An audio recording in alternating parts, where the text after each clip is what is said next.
Müzik kadar sohbeti de severiz. GTR Müzik Podcast'ine hoş geldiniz. Keyifli dinlemeler.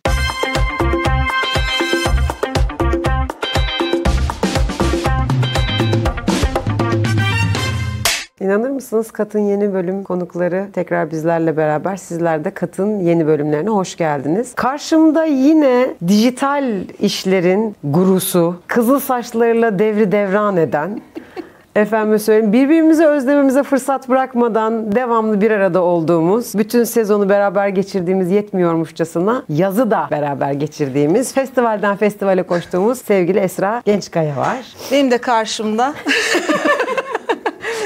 de karşımda bazen sanatçılarına bit atarak tatmaktan bile çekinmeyen, onun haricinde akustik tarzıyla da şirket çalışanlarına ve çalıştığı diğer insanlara çok tatlı sözleriyle direktifler veren benim iki omzumdan biri Sinem Türkmen var. Bugün program konuklarımız sevgili Melisa ve Kamufle.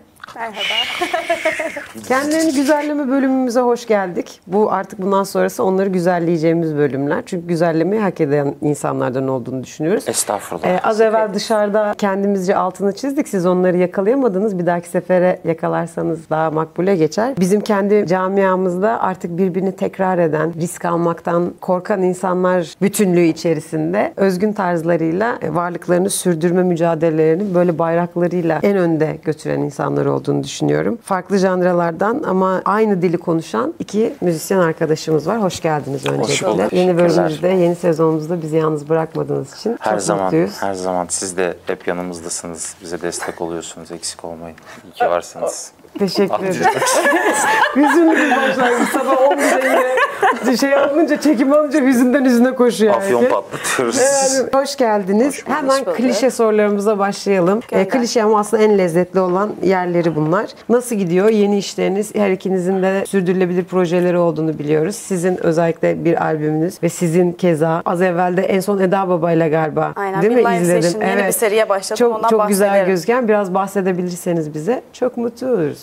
Yaklaşık 2,5 ay önce Tamamlanmaya Çalışıyorum isimli albümüm çıktı. Bu da sanırım benim kaçıncı albümüm ya? 20. albümüm falan olabilir kariyerimdeki. Ama ben bir albüm olarak başlamadım. Sadece şarkılar yapıyordum ama bir ete kemiğe büründü ve hadi dedim bunu çıkarayım. İyi gidiyor şu an. Hep geri dönüşler güzel. Çocuklara dokunuyor, gençlere dokunuyor. Güzel yorumlar alıyorum. İyi gidiyor, maşallah var. Bu projen galiba diğerlerinden birazcık daha farklı değil mi? Sound olarak da, vokal, tabii, biraz daha yavaş. Kompozisyonu anlamında da biraz daha sakin ama depresif bir albüm. Yani BPM'ler birazcık daha sakin BPM'ler, okumalar biraz daha düşük vites okumalar. Eskiden daha saldırgan okuyorum. Bunda biraz daha sakin vokallerim var. Ama olarak, kalem olarak biraz daha sert ve depresif, karanlık birazcık bir albüm. Böyle bir şekilde dengelemeye çalıştım yani. Tamamlanmaya başlanan bir evre. Tam olarak öyle oldu. Sizin de sanırım birbirinizi tamamladığınız bir evrede. Evet, biraz denk geldi oralar diyelim. Aynen. Birbirimizin zor zamanlarına ve güzel zamanlarına eşlik etmeye çalışıyoruz. Yuvarlanıp gidiyoruz işte. Bizde de zor zaman hiç bitmiyor ya.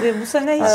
Evet. Yani maşallah diyelim de yani çok az, yani herkes iyi olsun, iyi gitsin ama hiç zor, yani şöyle bir zaman hatırlamıyorum. Ben şimdi yine yani yaşımı söylemek istemiyorum ama çok uzun zamandır mesela hep yeni bir gündemle uyanıyoruz. Yani müzisyen için çok zor tabii ki. Bu şartlar içerisinde mücadele etmek de çok zor ama sade bir vatandaş olarak da böyle her gün bir şeyle uyanıyoruz. Artık şaşırmayı falan da bıraktım unuttuk yani. Evet, ne olduğunu aynen. da karıştırıyoruz. Böyle değişik, enteresan bir süreçteyiz. Sizin de projelerinizle ilgili. Çünkü sonrasında o projeleri tekrar dönmek istemeyiz yani. Siz bir anlatacaksınız. Tamam. Sonra size tatlı sorularımızda biraz yapacağız. Kahve yudumlatacağız. Okey. O zaman live projeden bahsedeyim. Aslında geçtiğimiz zamanlarda ben bir tanesini yapıp bitirdim. Cluster Sessions adı altında 8 bölümlük bir şey yaptım. Birazcık daha YouTube'a odaklandığım, sosyal medyaya ağırlık vermeye çalıştığım bir dönemdeyim. Çünkü albüm yapıyorum arka planda. Onu bir şekilde yaparken en azından YouTube'da insanlara bir şey sunabilmek adına, orada onlarla buluşabilmek adına öyle bir seriye başladım. Konuklarım da oldu işte birkaç tane. Birkan Nasuoğlu geldi, işte Kamuf geldi. Ondan sonra Melis Karaduman geldi. Cluster içinde başka gelmedi galiba. Şimdi de Huzur Apartmanı diye daha minnoş, evde, daha samimi bir ortamda bir şeyler yapıyorum. Bu şöyle bir ihtiyaçtan mı? Arka tarafta albüm yaparken, o albüm hazırlığını yaparken aslında albümü de destekleyecek destekleyecek artık mecramız kalmadı. Bunu her bölümde konuşuyoruz ama mecra kalmadığı için onları birbirini destekleyecek bir alan arayışı sebebiyle mi? Yoksa zaten böyle bir arzu vardı da o onu mu körükledi gibi oldu biraz? Ya ikisinin içinde bence evet diyebilirim ama maalesef işte bu çağımız gereği boş kalmamam, ortalığı boş bırakmamam lazım. Kendimi unutturmamam lazım. Ve bunun dışında aslında ben de bir şey yapmak istiyorum zaten. Ben de çok boş durmayı seven bir insan değilim. Bazen diyeyim sonuç odaklı davranabiliyorum. Hani arkada ilerleyen başka bir proses var albümle alakalı, evet. Ama insanlara da bir şey sunmaktan geri kalmak istemiyorum, açık konuşmak gerekirse. Bir de müzik ortamından, kolektif yapılan müzikten de uzak kalmak istemiyorum. Sonuçta orada stüdyoda arkadaşlarla buluşuyoruz, prova ediyoruz, işte sohbet ediyoruz, konuklar geliyor, onların şarkılarını, hani yeni şarkılar da öğreniyorum o sırada falan. O bana iyi geliyor, beni besliyor yani aslında. O yüzden de yapmayı tercih ettiğim bir şey. Beraber bir müzikal anlamda da bir yolculuğunuz oldu. En azından birbirini desteklediğini düşünüyorum. Sizce günümüz dünyasında böyle kolektif işlerden uzaklaştığımız bir periyotta, az evvel gerçi söylediniz ama beraber yaptığınız şeylerin daha etkili ve daha anlamlı olduğu fikrinden hiç uzaklaşmıyorsunuz değil mi? Bunca karmaşaya rağmen. Kesinlikle. Bunun dezavantajı, avantajı, gençlere vermek istediğiniz ama bu çok kıymetli, yani beraber yaptığınız işte bir fikir alışverişi yapmak. Çünkü insanlar bundan da uzaklaştı gibi bir yerdeyiz. İkinize de aslında ayrı ayrı sormuş olayım. Sanatçı olarak kendinizi hangi alanlarda en özgür hissediyorsunuz? Sahnede ben kendi adımı konuşmak Özgürlüğünüzü gerekirse. tetikleyen şeyler ne ya da artık tetiklenmesi gereken bir durumda olduğu için? Ben en çok sahnede özgür hissediyorum kendimi. Tabii ki de işin mutfak kısmı da öyle ama birazcık daha sancılı bir süreç olabiliyor bence mutfak kısmı ne olursa olsun. Her şey bittikten sonra sahneye koyma, orada onu var etme ve paylaşma kısmında ben daha özgür hissediyorum kendimi galiba. Ben kendimi hiç özgür hissetmiyorum. Ben Daha kendimi realist cevaplar için açıkçası uzun zamandır hiç özgür hissetmiyorum kendimi. Sahnede de özgür hissetmiyorum çünkü mekanda bir konser ayarlamak bile bir dert, yani sürekli bir kısıtlama. Tamam, öyle çok kalabalık bir kitleye hitap etmediğimiz için daha niş bir kitleye hitap ediyoruz. Böyle gelen dinleyici sayımız az. Mekan bilet sattı mı? Ay dolacak mı bura? Ya bir dur, dolduracağız yani. O bile yani aslında şeyi kısıtlıyor. Tabii ki sahneye çıkıp altyapı çaldığımda ve rap yapmaya başladığımda kendimi özgür hissediyorum. Çünkü müzik yaptığımda kalemimi kısıtlamıyorum. Ama bir noktada artık bu da bir söz yazarken ulan başımıza bu da mı gelecek, şu da mı olacak diye düşünüyorum yazarken yani. Hiç de özgür hissetmiyorum kendimi. Ama evet, genelleme yapınca iyi bir yerden baktığında evet, altyapı çaldığında, karşımda kitle olduğunda ve ben rap yapmaya başladığımda özgür hissediyorum kendimi. Ama tam anlamıyla özgür hissetmiyorum. Senin soruna bağlayacağım kesinlikle ama şunu söylemem lazım. Ben bu mekanlarla ilgili bilet, organizasyon mevzularının sanatçıya bu kadar tesir ettiği durumu aşırı sancılı buluyorum. Kesinlikle. Yani burada kesinlikle bir kamuflaj olması lazım, bir şey olması lazım. Yani tabii ki sanatçı çok fazla insana hitap etmek istiyor, hep büyük geniş kitlelere hitap etmek istiyor ama ortamdan zevk almayı unutturmaya başladı bu dışarıdan gelen baskı. Sen belki 5 kişiyle, belki 10 kişiyle, belki 1000 kişiyle, belki 10.000 kişiyle beraber hissedebileceğin bir şeyi senin elinden çok çabucak alıyor. Çok tuhaf bir şey. Yani bu saygı eşiğinin yitirilmiş olması çok can sıkıcı gerçekten. Yani şimdi bazı mekanlar var, Allah var gerçekten. Özür dilerim, sadece mekandan bağımsız söylüyorum bu presi. Yani arkadaşlık ilişkisi kurduğumuz mekanlar var. Mesela Ankara'da Haymatlos falan var. İşte İF ailesi falan. Yani onlarda bir problem olmuyor ama atıyorum bir festival ya da farklı bir şehre gittiğimde hani 3 büyük şehrin dışına çıktığında bir dert oluyor yani. Büyük bir problem oluyor. İlla adama evet biz orayı dolduracağız. Garanti Sakin istiyor olun. sürekli. Yani onları da anlıyorum. Kiralar yüksek, işte Ya herkes birbirini şey anlıyor pahalı. Çok iyi zaten. anlıyorum. O orada bile yani sıkıntı oluyor. Ama bir şekilde hallediyoruz. O zaman ben Melisa'ya sormak istiyorum. Biraz önce hani özgür olduğum yer sahne dedin ya. Sahnede gerçekten bir kadın vokal olarak özgür hissediyor musun kendini? Güzel bir soru. Yani, Biraz düşüneyim. Yani aslında hangi durumlarla savaşman gerekiyor? Kendinle ilgili de, kendi özel yani kendi hayatınla ilgili tutumunla olabilir, kendi duygu ve düşüncelerinle olabilir ama sahnede olman gereken bir Melisa var. Bunun haricinde kadınların sahnede olmasının, çünkü daha önceki konuklarımızda da kadın vokaller geldiğinde de aynı sorunla karşılaştıklarını hep söylediler bize. Sahnede gerçekten bir kadın vokal olarak çok özgür olduğunu hissediyor musun? Yani şöyle şarkı söylerken ve sahnede tabii ki çok duygusal bir yerden konuşacak olursam özgür hissediyorum. Ama sahne dışında, sahne arkası yerlerde oraya gelene kadar az önce bahsettiğimiz şeyler mesela yani çok zorluyor. Kimi insanlar bu sektörde bir kadın olmanın aslında bir avantaj olduğunu savunuyor. Ama ben öyle düşünmüyorum yani. İşte işletmeden tutun da aradaki menajerler, organizatörler vesaire bu insanlarla ya maalesef ataerkil bu kısmı bence işin çoğu zaman. Ve bu insanlarla konuşuyor olmak birebir de bazen zorlayıcı noktaları olabiliyor yani. Bu kadar kendi duygularını ifade etmekle ilgili açık olduğunuz bir dönemde bazı kısıtlamaların size farkında olmadan bir otosansür uyguladığını düşünüyor musunuz? Ya da bunlarla ilgili ne düşünüyorsunuz? Biraz popüler bir soru gibi oldu. Aslında biz bu soruları çok öncesinde hazırlamıştık ama yani Mabel'in eseri konusu değil. Yani Mabel konusundan bağımsız soruyorum. Çünkü çok fazla örneğini gördük. Birbirinden farklı yönlerde. Yani birine haklı dediğimiz bir yerde bu şimdi ama o da biz gibi o haksız mı şimdi falan gibi yine aynı kapıyı açan taraftayız ama bununla ilgili ne düşündüğünüzü merak ediyorum. Yani aslında bu sansür olayı benim birazcık yaratıcılığımı etkiliyor bu arada. Yani ben sansürü kırabilirim mantığına ilerlediğimde hani bu kapıdan değil de arka kapıdan dolaşıp bir şekilde eleştirimi beni dinleyen insana verebiliyorum. Ama artık öyle bir döneme gelindi ki hani en ufak bir şeyde bile her an kapını çalabiliyorlar, gelebiliyorlar yani. Buna karşı bir önlem alınamaz. Şöyle düşünüyor musunuz peki? Aslında belki buradaki hikaye bir şey eleştirmekle ilgili de bir yandan ama bir yandan da üslupla ilgili bir şey mi? Çünkü aslında Tabii. mukayese edilen hikayede gözlemlediğimiz kadarıyla yine gündem maddesinin dışında bir şeyden bahsediyorum ama aslında hepimiz birçok şeyi sizler özellikle kendi sisteminiz gereği, habitatınız gereği de eleştirilerinizi aslında net bir şekilde yapabildiğiniz bir dönemden geçiyoruz da yani senin eserlerinde hala eleştiri var ama bunu doğru üslupla ve o mesajı veren bir yerden söylüyorsun. Şimdi bazı yerlerde de ciddi bir hakaret var yani. Evet. Kadına da var. Yani şimdi evet. bunu dengede tutmak da zor öte yandan yani biraz saçma bir eleştiri gibi oluyor ama Tamamen kişisel gelişimle alakalı Evet. bir durum bence. Aile terbiyesiyle falan alakalı bir durum. kesinlikle haklısın. Nasıl yetiştirildiğinle alakalı %100. Kesinlikle. Peki senin kelimeleri sansürlediğin oluyor. Senin oluyor mu kelimeleri sansürlediğin? Yani bu tarafta daha sansürlenesi duruyordur da senin de oluyor mu? Eserle kendi şarkılarım için mi konuşuyoruz? Sanırım benim olmadı. Ama benim konu aldığım, şarkılarımda konu ettiğim o temalarla alakalı bir şey galiba. Şimdi Kamuf'un yaptığı şarkılar zaten daha protest bir yerden doğan bir müzik yaptığı için onun daha Doğası farklı. gereği. Evet, doğası gereği gerçekten. Duruşu gereği de, kendi de öyle zaten. Ama ben şeyi yapıyorum. Bu sansür yer deyip o cümleden vazgeçiyorum ama o cümlenin bir karşılığını buluyorum Evet, ve evet, onu söylüyorum. aynen. Aslında sansürlemiyorum da kendimi. Evet, revize ediyorsun. Evet, yani tamam böyle olmuyorsa o zaman Kabul böyle görebilecek bir söyleyeyim şekilde. ben bunu diyorum. Bu sansür mü bilmiyorum ama Otosansür işte. doğru, o da sansür. Birazcık kendi ilgi alanımla ilgili ama aslında sizi de çok fazla ilgilendiren bir konuyla ilgili bir sorun var. İşte sosyal medya, dijital platformlar, sürekli görünür olma hali, benim bile anlayamadığım, anlamak bile istemediğim bir algoritma sorunsalı. Bence çok ciddi İnanılmaz, bir gerçekten. sorun bu müzik dünyası için. Bir müzisyen olarak kariyerinizi ve üretiminizi etkiliyor mu bu bütün her şey? Çok etkiliyor bence. Etkiliyor ya. Ya sürekli bir şey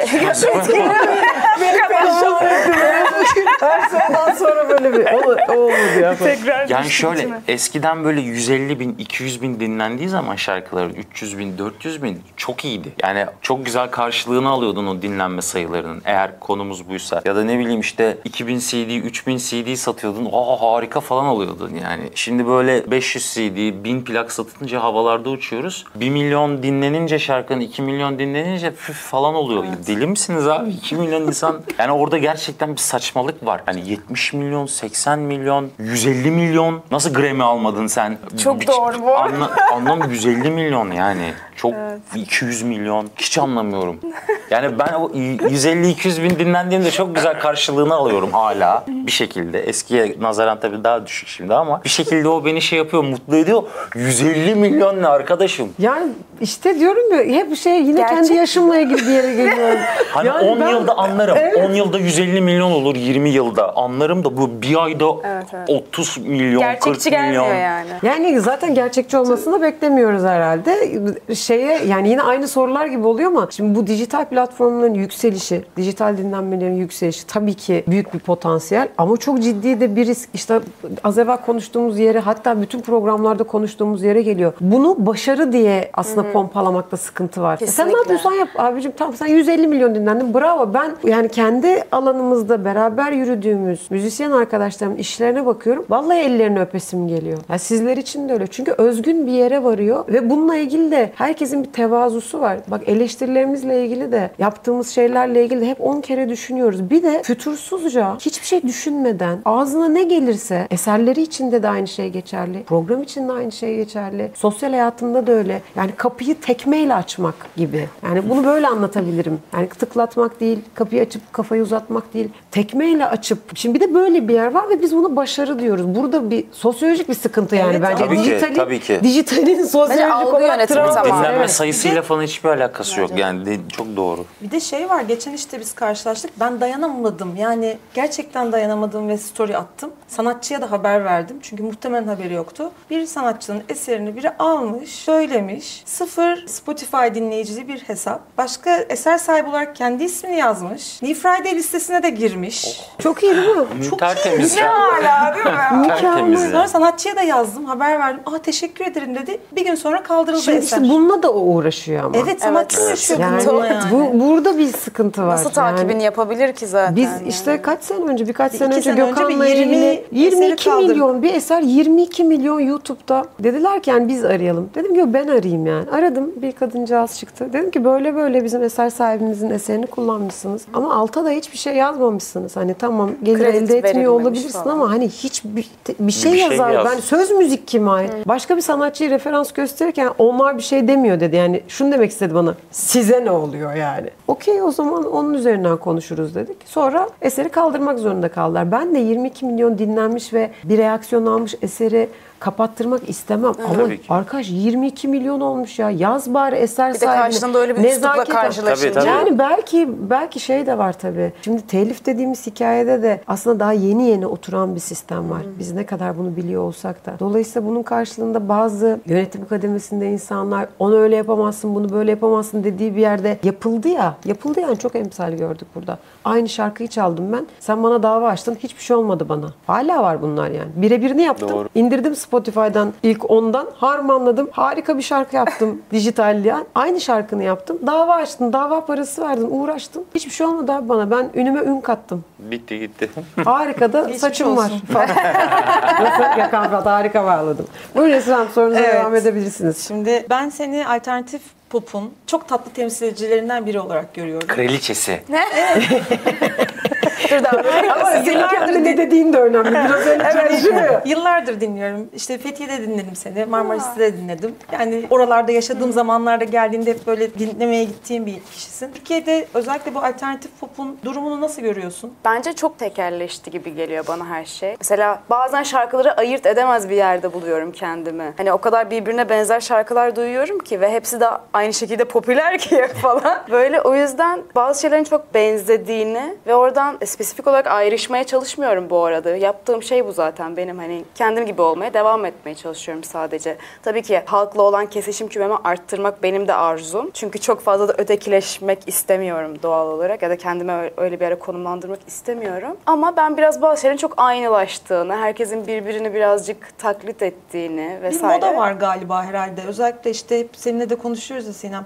devamlı konuşuyoruz Okumalarla ilgili. Böyle bir şey Yani var, böyle devamlı konuşuyoruz. şarkı dinliyoruz, geçiyoruz ama yani farklı şarkıyı farklı iki insan seslendirirken sanki aynı kişi söylüyormuş gibi böyle arka arkaya dinlediğimiz bir galiba vokallerde de bir Belli moda başlı var. stiller Bir böyle stiller var. özümsendi ya da ne bileyim bir kişi onu yaptı ve güzel tepki gördü ve dinlendi ve bir şey. O yüzden Sonra o diğer aynı kişi şey de gitti zaten. Hani, Evet. evet, O o yok formül artık. herkeste işleyecek diye bir şey yok ama böyle bir algı oturmuş galiba yani. Evet evet kesinlikle. Peki şefim, sorum size. Tabii. Bu kaynayan rap camiası içinde sizi en heyecanlandıran şey ne? Kendi albümünüz dışında. En heyecanlandıran. Yani şöyle bir şey var ve burada böyle bir umut ışığı ya da burada böyle bir şey görüyorum. Umut ışığı deyince de sanki camiada çok acayip bir şey varmış gibi oldu ama. Aslında rap müzik ortamı çok kötü gerçekten. Yani kendi kültüründen çok sapmış bir durumda. Yani hip hop kültürünün çok dışında bir yerde şu an ve onlar rapçi ama biz de rapçiyiz atıyorum. Demek istediğim şeyi anlamışsınızdır. Doğru anlatmışımdır umarım. Yani bir umut ışığı değil de ya çok yetenekli çocuklar var. Çok genç, çok yetenekli insanlar var. Ama o çocuklar da birazcık arka planda kalıyor. Çünkü toplumun rap dinleme algısı çok farklı. Yani şimdi o müziği yapan çocukları da eleştirmek istemiyorum. Yani çünkü adama hayır bunu yapamazsın, böyle yapacaksın da diyemezsin. Burada gerçekten sosyal bir problem var. Bu toplumsal bir problem aslında. Olayın rap müzikle hiçbir alakası yok. Tamamen toplumla alakalı. O yüzden ben artık şeyi çok bıraktım. Kültür savunucusuyuz, hip hop kültürü böyledir, rap böyle yapılır. Yani çok onun faşistiydim, hip hop faşistiydim. Artık onu da birazcık saldım. Açıkçası sadece kendi yaptığım, çevremdeki yakın arkadaşlarımın yaptığı işleri takdir etmek, onları dinlemek ve birazcık hakkım varsa onları eleştirmek benim daha çok hoşuma gidiyor. Çünkü birbirimizi desteklediğimizde o temeli sağlam tuttuğuma inanıyorum. Onun dışında gelişen hiçbir şey aslında artık çok umurumda değil benim. Çünkü gerçekten affedersiniz olayın boku çıktı yani. Gerçekten şey derdi rahmetli annem, burayı biplerseniz bu bohçası gibi oldu derdi yani. Gerçekten ortam öyle olduğu için ben artık şeyi bıraktım. Bu iyi, bunda gelecek var. Bu çocuk bak iyi olur. Zaten iyi işini iyi yapan insan kendini belli ediyor. Hem duruşuyla hem işte böyle vizyonuyla falan anlıyorsun o çocuğu. Diyorsun bu çocukta iş var. Atıyorum mesela Bane öyle bir çocuk, Motive öyle bir çocuk, çok zor mahallelerden gelen çocuklar, Uzi öyle bir çocuk mesela. Efendime söyleyeyim aklıma ilk gelen bunlar yani daha bir sürü çocuk da var aslında. Ama şimdi bunlar çok büyük kitlelere hitap ediyorlar, şimdi çok farklı dinleyici kitlelerine sahip. Aynı zamanda hip hop dünyasında da saygı duyulmaya başladı atıyorum bu çocuklara böyle. Onları izliyorum, takip ediyorum. Onun yanında zaten beraber çalıştığı isimler de çok iyi çocuklar. Bizim yanımızda aslanlar gibi Agabi'miz var, Dapoet'imiz var, Kayra'mız var. Kavrulup gidiliyor. O yüzden dışarısıyla çok ilgilenmiyorum. Ben şeyi çok sevmiştim. Ya. Benim mesela çok saçma bir yerden aşırı mikro bir yere yuvaracağım şimdi. Ayak işlerinde senin eserleri dinlemek beni çok mutlu etmişti. O kadar güzel bir entegrasyon ki. Yani müthiş, böyle şeyleri de çok tatlı buluyorum. Yani güzel eserlerin, güzel projelerin içerisinde anlattığı şeye yakın bir vizyonda yürüyor olmasını çok kıymetli buluyorum. Bunu niye söyledim bilmiyorum. Hazır mutlu bir şeyden bahsediyorum. Çok aynı konuya değindi. Ayak işlerinin müziklerini Dapoet yapıyordu. Ha öyle bütün mi? müziklerini. Ha, süper. Arkadaki enstrümantal aksiyon sahne müziklerini de Dapoet yapıyordu. Yani gerçek bir hip hop sanatçısından çıkmış ve süper bir dizinin müziklerini yapmış olması zaten. Çok yani o hissi veriyor olması çok güzel. Ay, bak durduk yere mutlu oldum gördün mü? Sahnede aslında böyle ritüelleriniz var mı çıkmadan önce ya da kendinizi iyi hissetmek için yaptığınız bir şeyler var mı? 3 kul vallahi bir elham ya. Besmele çekerim çıkarım yani. Ya havle ve la kuvvet ya. Allah. Yani dua ederim ya. Peki en çok kendini sahnede ne zaman hani evet ya işte kamuf budur dediğin an ne zaman oluyor? Sahneye çıktın ve o an hangisiydi? Hangi şarkıda onu hissediyorsun? Kış kış cinlerde falan. Ben de öyle bir şey diyecektim öyle. Hayalet aldım şarkısında. Kış kış cinlerde oluyor. İşte Dilara ile olan şarkıyı söylediğimde hissizleşmişi. O oluyor. Ayrıyetten konuklarım bana sahnede eşlik ettiğinde güzel oluyor. Atıyorum Melisa, Agabi, Dapoet geldiğinde. Onlarla beraber o sahnede o şarkıyı söyleyip dinleyicilerin eşlik etmesi işte budur diyorum ya. Devam abi. Bazen çünkü ense kararıyor. Ulan nereye kadar gidecek bu? O karşılığı aldığında evet abi ölene kadar gidecek bu diyorsun yani. Yani aslında şey mi yapmak lazım artık? Gerçekten o kolektif, içeride olan kolektif yapıyı da sahneye taşımak da lazım. Yani onu dönmesi lazım. Şey gibi değil de kamuf ve konukları değil de gerçekten bunu bir kompozisyon haline getirip hep bunun üzerine gitmek. Başka türlü çünkü gerçekten hissizleşiyor galiba hikaye. Doğru. Başka bir yere doğru evriliyor. Doğru yani yaptığın her işte bir kademe atladığını hissediyorsun ama bunu pazarlamaya başladığında, insanlara sunduğunda sanki yani şu bardağın dışına çıkmıyor. Sanki burada bir demir kapı var. O kapıyı böyle hani zorluyorsan o da olmuyor yani. Bir yerde takılıyor. Yani orayı geçmen için ekstra bir şey yapman gerekiyor artık. Oyunu değiştirecek hareketler gerekiyor sanki yani. Ya da gerçekten medyatik olacaksın. Böyle torba ağzı olacaksın. İçinden geçeceksin herkese. Yatamıyor. İşte yani öyle de olmuyor. Yani Kavga çıkaracaksın falan. Artık Mesela, millet onu seviyor skandal. yani. Yani öyle mutlu olunuyor işte bir sansasyon daha. Ama işte o da gerçekten Sürdürülebilir de sansasyonun değil bu yakıştığı arada. insan da var yani. Ben utanıyorum. Yani Biz sana hiç utanıyorum yakışmaz. falan. Sana hiç yakışmaz hiç. Güzel kavga ederim ama yani ne gerek Bana kadar. var? Bizim mahalleye kadar ben. Doğru. Haklısınız. Yani işte bazı çözülmesi gereken şeyler var ama bence el birliğiyle bunları çözeceğiz. Yapacağız yani. Hepsini halledeceğiz. Öyle duruyor. Biz bu programın sonuna Melis Hanımcığımın yeni programının linkini koymak isteriz. Sizin için de uygunsa. Şuraya bir yere önce bir şey yapalım. Oraya da tıklasınlar. Şuraya birbirlerini linklesin istiyoruz. Bugünkü program konuklarımız sevgili Melisa ve sevgili Kamufledi ve dijital bir şeyi olan sevgili Esra Gençkaya yine beni yalnız bırakmadı. Yine. Sabah beni uyandırdı sağ olsun. Dün Ankara yolundan geldim gece ve trafik kazasına rağmen. Kalktın mı dedi. Kalktım dedim. Giyin dedi. Kahvaltımı, sandviçimi yaptı. Ekmeğimizi bölüştük de yedik Melisa. Teşekkür ederim. Ayaklarınıza sağlık. Çok teşekkür ederiz. teşekkür Sabah ederiz. sabah bizi Çok sağ olun. için. kırmayıp Büyük keyifti. geldiğiniz için. İyi ki varsınız. Eksik olmayın. Siz de. Çok İyi sağ ki olun. geldiniz. Her zaman bekliyoruz sizi Dene Evi'ne. Evet sevgili Gökhan Fırat ve Emir Ozar'a sevgilerimizi sunuyoruz. Dene Evi'nden kendinize dikkat edin. Esra Hanım bitiş yapacak. Yine geldi bitişler. Asla motto bulamıyoruz. hiç bulamıyorum. Yani herhalde 9 bölüm çektik. 9. bölümün çekimini bitirdik. Ama hala kapanış için bir motto bulamadım. O yüzden eskisinden devam edeyim. 3, 2, 1, kat.